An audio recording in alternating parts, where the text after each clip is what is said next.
membro dessa comissão ao longo dos últimos 6 anos. Confesso que em nenhuma dessas ocasiões vi uma sala tão cheia. Isso agrada a CTNBio, embora me chame a atenção o fato de que eu esteja encontrando poucos membros da CTNBio aqui. Eu tenho a impressão que nesse dia a reunião foi um pouco prejudicada.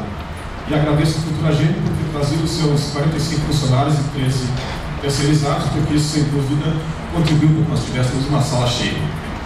A nossa apresentação, ela se baseia no processo, então não incorpora as manifestações da doutora Betina, da doutora Elizabeth e da doutora Esther, que se apoiaram em estudos que não constam no documento, e se apoiam em parte nas manifestações do doutor Eugênio e do doutor Pasquale, que se apegaram a temas que constam aqui. Eu também tive a oportunidade de examinar as liberações planejadas que deram base ao pedido de liberação comercial. Como você sabe, a CTNBio funciona com base em um conjunto de estudos prévios que dão base a um dossiê completo. Então, é nessa linha que o MDA vai se manifestar. Fundamentalmente, como sabemos, nós estamos diante de um pedido de liberação comercial de uma planta geneticamente modificada que, em vermelho, aumentaria a produtividade da madeira. Essa situação seria obtida pela ação de um gene CA1 que afetaria a estrutura das células de celulose, e ela incorpora também um gene marcador, o NPT2, que confere resistência a alguns tipos de antibióticos. A primeira questão é essa: se nós temos apenas um gene com característica funcional associada à produção, nós estamos afirmando que é possível, com um único gene, aumentar a produtividade. Esse é um ponto. Alguém podia mudar o slide para mim?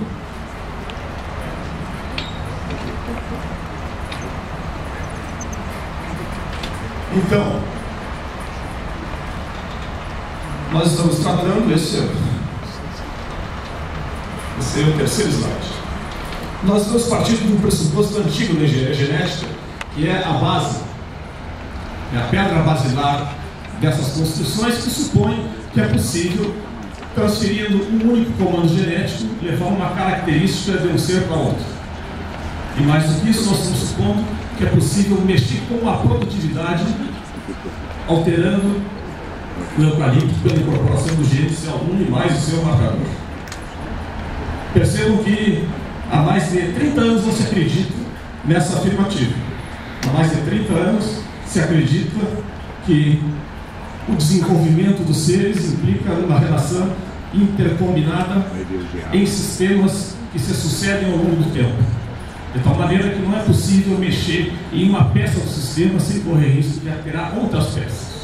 E no caso nós temos 2 genes novos.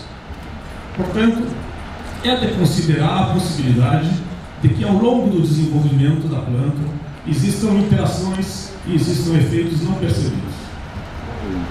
Essa afirmativa hoje ela é aceita como a verdade no campo da engenharia genética. Não é possível obter um único resultado mexendo com uma outra peça. E a Embrapa, os agricultores do Brasil, os estudantes da agronomia sabem que a produtividade é um fenômeno muito complexo.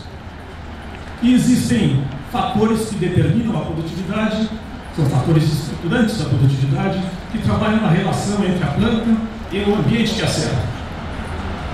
Esses fatores pressupõem capacidade de absorção de água, capacidade de lidar com nutrientes e assim sucessivamente. De tal maneira, para ganhar tempo, de tal maneira que há algo subterrâneo nas relações do sistema vivo que implicam interações que não podem ser reduzidas a um único fator. E o nosso pedido de liberação comercial começou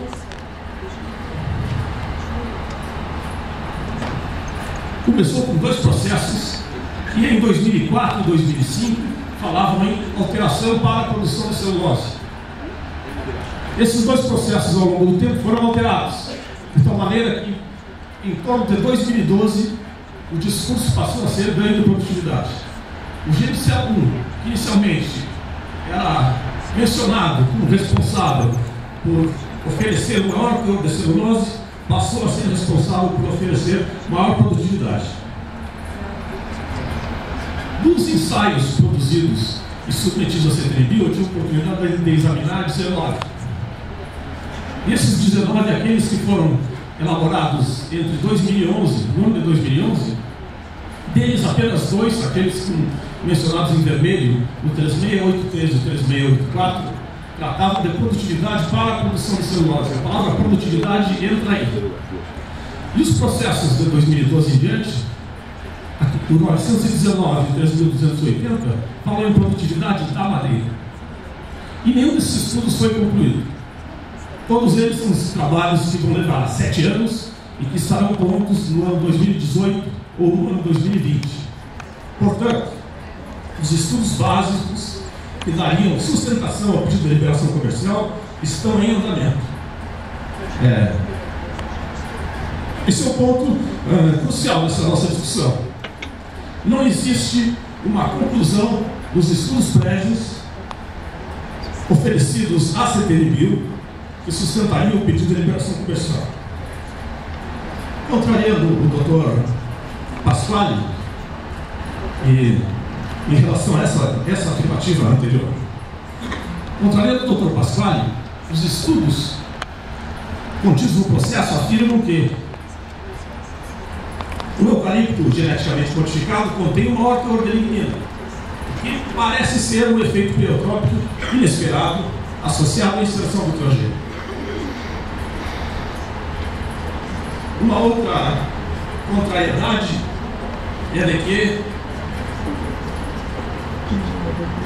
existiria, segundo mencionou o Dr. Eugênio, um maior teor do NPT2 no mel.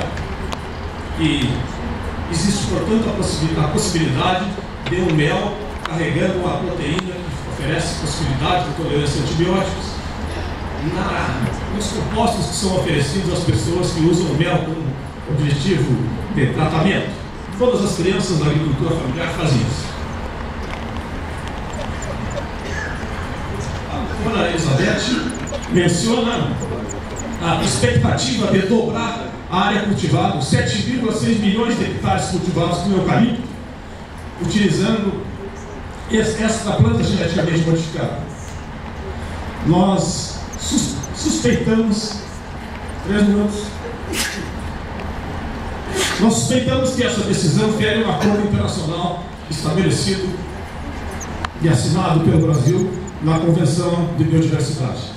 Esse acordo define que não serão autorizados plantios de árvores geneticamente modificadas antes de completarem os estudos disponíveis. Esse é o texto original, se alguém tem dúvida em relação à tradução.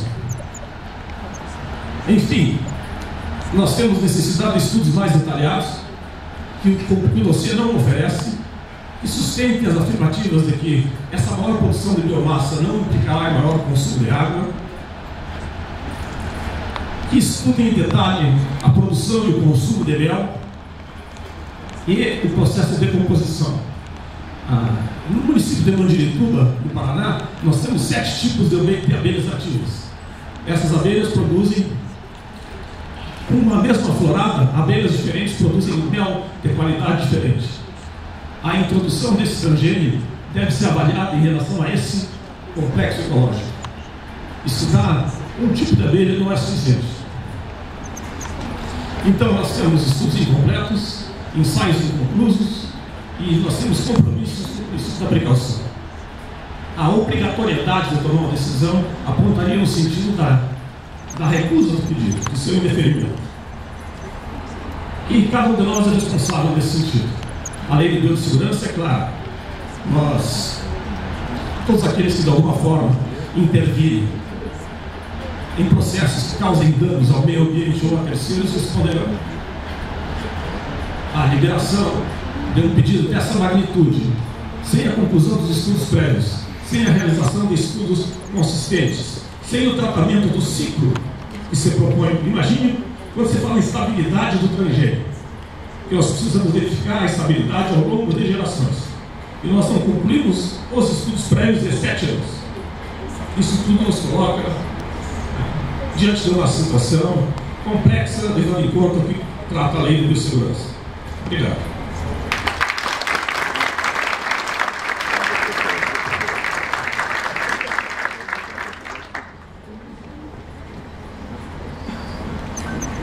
Obrigado, Margarejo. Cumpriu exatamente os 10 minutos. Obrigado por isso também, mestre.